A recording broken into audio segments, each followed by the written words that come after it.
This video is to show you how to remove these kind of painted or stamped on tagless tags that still like deteriorate and are super itchy. These are like worse than regular tags once they start deteriorating. So this is how I get rid of them.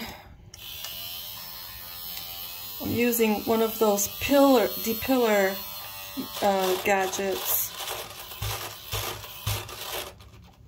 Oh, oh no!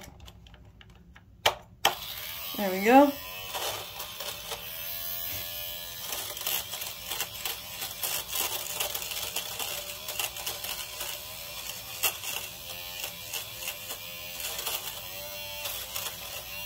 Yeah.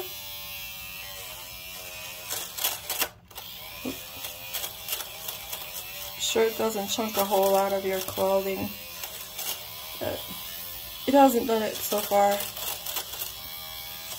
for me anyway.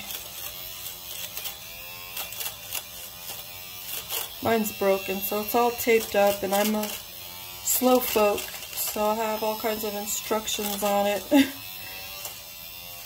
written on it. Okay. I am so happy with this. I've been miserable for months till I figured out, let me just try this, and it worked really great. So I hope that is helpful to people that have sensitive skin and can't even take this remedy thing that they came up with. Have a great day.